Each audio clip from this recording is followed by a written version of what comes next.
Play nicely. No biting. Sound familiar? While growing up with siblings, how often did we hear words like these? Play nicely. No fighting. Did we learn our lesson? Or do we have enemies? Have we been unfriended on Facebook?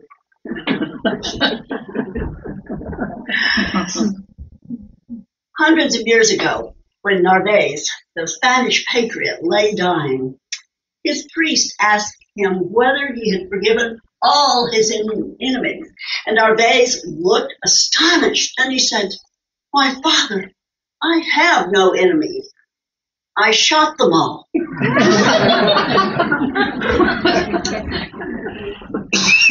What we sow, we reap. The way we feel about life itself becomes the life we experience. In simple, everyday language, our human experience right now is a matter of attitude. It is the expression of the way we think and feel about life in general, and about some very particular situations, or people, or conditions in our own life. Jesus said, "If you are a father and your child asks for bread, will you give him a stone? If he asks for a fish, will you give him a serpent? This is your child. Your action will express your consciousness, your love. And you, of course, will give your child bread or fish." In other words, our consciousness expresses forth in a like attitude, in like action. Jesus, a man of action, said, "Stay away from evil. Don't resist problems." And we call this the law of non-resistance. Non-resistance. That sounds like some spiritual ideal best left to monks, or maybe someone who's practiced kung fu for 5 years. Non-resistance is all often associated with not using force to resist authority and violence. Non-resistance also seems to be associated with sacrifice and pain. Now, that doesn't sound very appealing, does it? No. But why not resist something we consider negative? Why not? Well, the minute we begin to fight anything, we infuse the thing we are fighting with feeling. And the feeling is not pleasant or positive. It does not feel good. The minute you get a feel for a fight, you are setting into motion the creative law that will bring forth after its kind. What we resist persists. It is said that the world's most destructive force is that of resistance.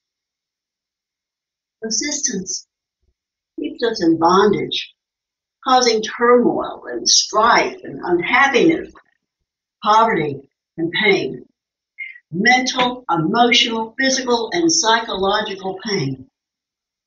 An example, if we buy into someone else's perception of us, and then we begin to react, we can escalate the problem. Feeling the need to fight back, to justify or explain, we find that the difficulty continues to expand as we resist another's opinion of us. If we resist them or fight back, it only puts us on the same level we consider them to be. True story. Sam and Jacqueline Pritchard started receiving mysterious phone calls to their home in the middle of the night. And the person on the other end never said anything, but after a long pause, would just hang up. Now, the Pritchards changed their phone number in an effort to get away from the harassing calls. But then the harasser changed his tactic. He started sending them obscene and threatening anonymous letters through the mail. Then the problems escalated. the couple discovered their house smeared with paint and their car tires slashed. The Pritchards then bought a home security system. But here's what was puzzling. They had no idea at all what they'd done to deserve such cruel treatment. After 4 months of unexplained terrorism, they finally met the perpetrator. Mr. Pritchard caught James McGee, a 53-year-old man, while McGee was damaging their car.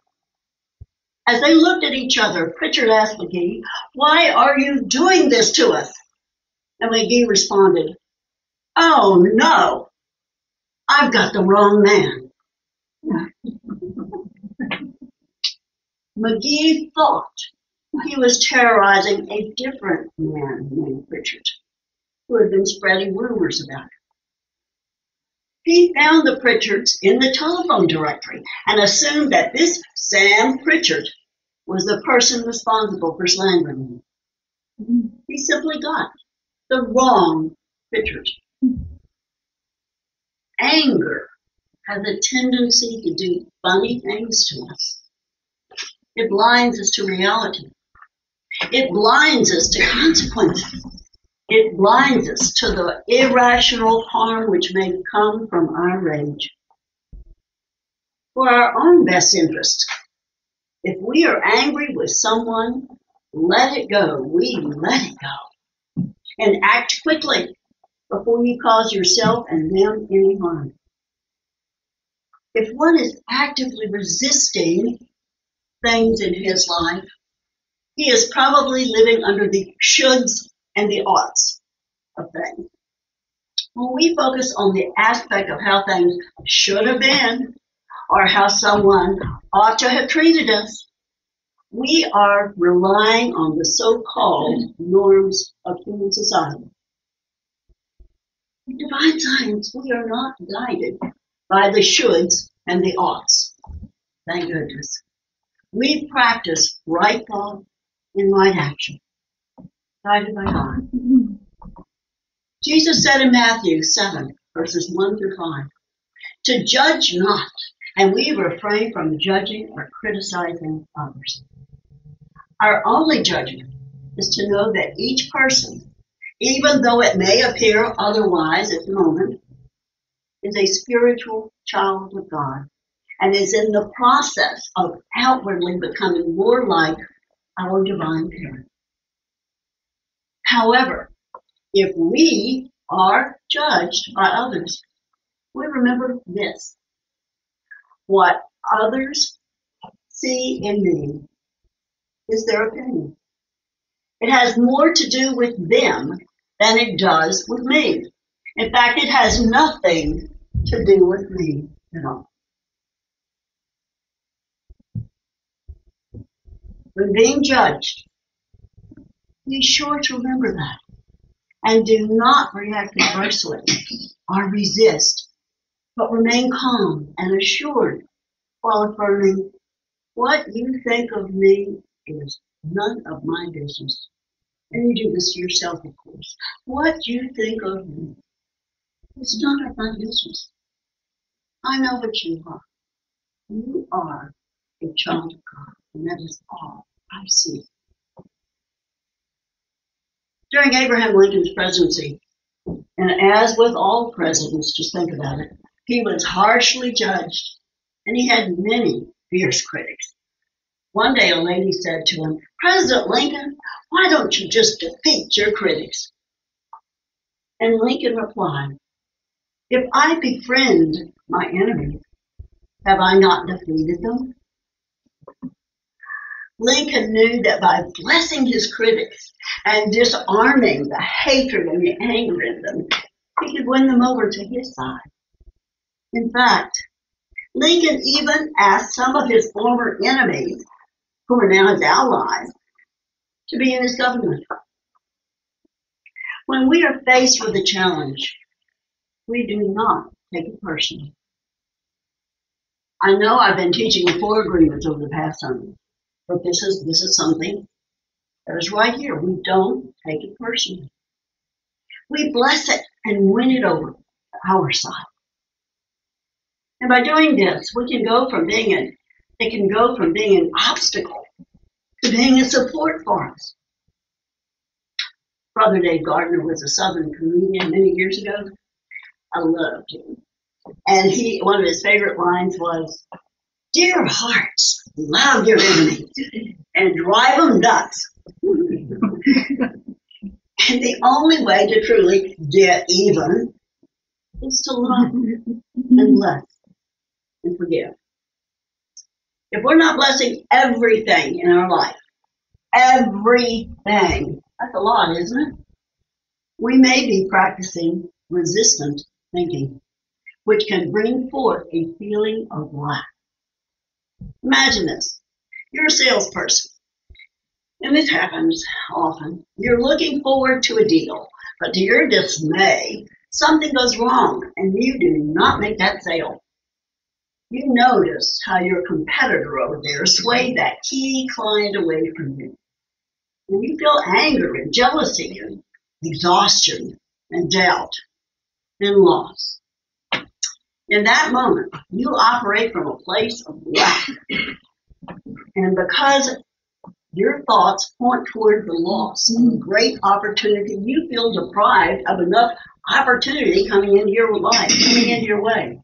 Rather than acting out of lack-based thoughts, why not accept it as it is? Rather than assuming you have lost a once-in-a-lifetime chance, why not expect that more, bigger, and better opportunities are on their way to you? Two salesmen were sent to Liberia many years ago. This is before cell phones. And they were shoe salesmen. And our company had sent them, and one got there. He was there one day. And he sent word home that no one wears shoes here. No one needs them. I'm coming home. And the other salesman also sent word home. And he said, "Wonderful opportunity here. Everybody needs shoes. Quadruple my orders. I'll be here for a long time." Opportunity. Same situation. Opportunity. Non-resistance works magic, because then you come from an awareness of abundance in which everyone has more than enough. There is plenty of love and health and perfect relationships and money and excess, etc. for all. Resistance, however, creates more lack in your life because it comes from what? Attention to lack. Meaning, focusing on lack creates more of a sense of and expectation of lack. In contrast, attention to abundance increases abundance. And that's not just focusing on it mildly, it's knowing it's there. And it's here in your life, and all we have to do is let it come forth. The universe is an abundant place to live in, so why not dedicate our lives to living life abundantly? We can do this by loving others as we love God and ourselves, and by being non-resistant. The idea of non-resistance refutes everything we have been taught about getting ahead in this world, right? We're very goal-oriented in this world. Get ahead by being non-resistant? Yes, you can. It suggests non-resistance being a doormat, having a doormat attitude. Nothing could be further from the truth. Non-resistance is not indifference. It is not a sign of weakness or ignorance. It is stronger than resistance. It is powerful. To actively engage in non-resistance takes awareness of how you respond. It takes love, and it takes practice. Substitute openness to God or openness to good for the term non-resistance. Openness to God is the most important ingredient in manifesting harmony and abundance. When we are open to God's presence and God's guidance to direct our lives, and we keep focused in this way, We have peace within us. So no matter what happens to be going on in the world around us, we're this island of peace. Jesus, the Prince of Peace, said in Matthew 5:39, you should not resist evil.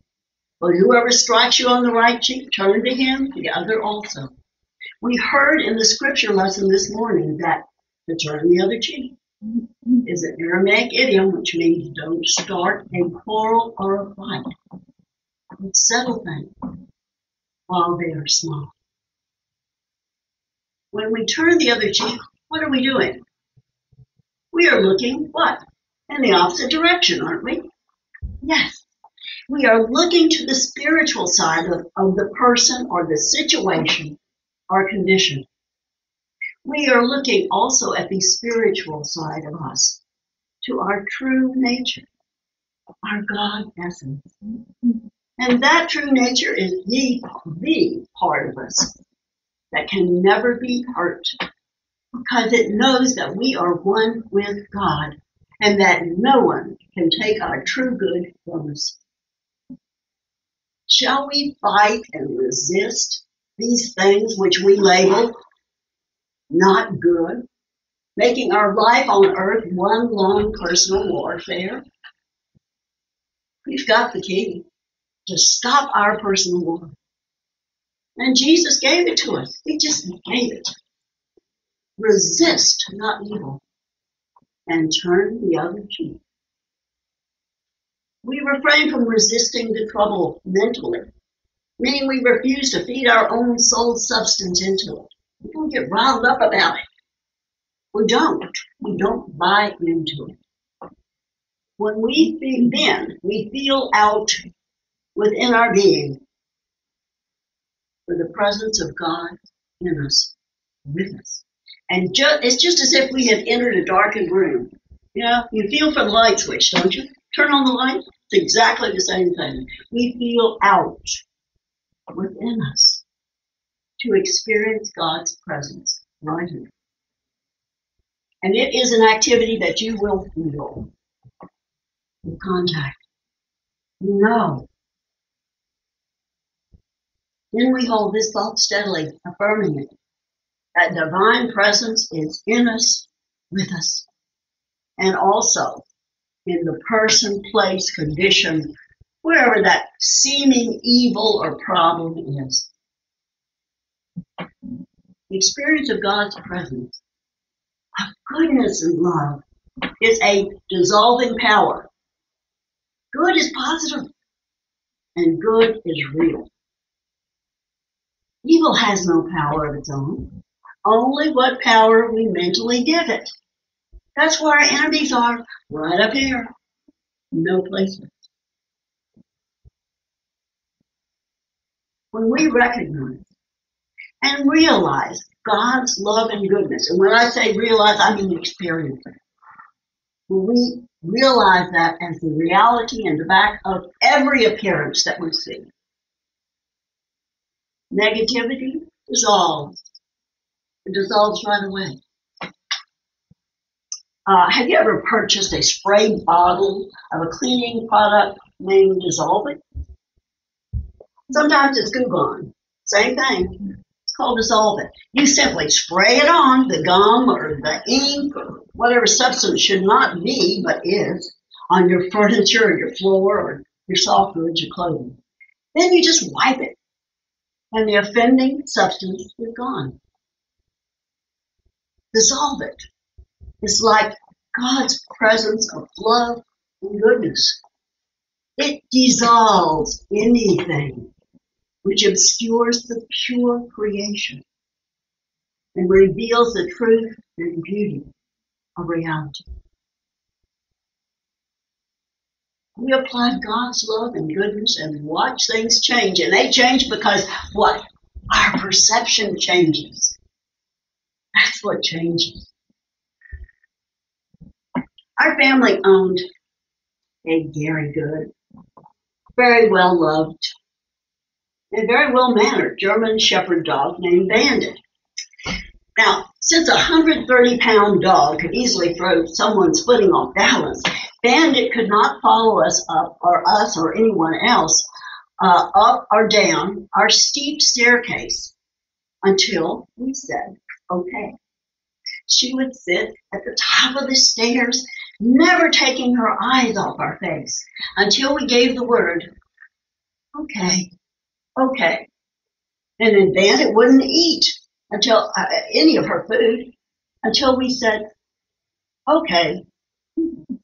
She kept her eyes on our face, never leaving our faces, waiting for the word, okay. You and I can do likewise. We look for God's face, meaning we turn to feel God's presence in all situations. And when we do feel that presence, we know it's okay. We've gotten the word. We've gotten the guidance. And we know that all is well. All is peace. And all is wonderful. And thank you, God. We don't have to fight. Just love. Amen.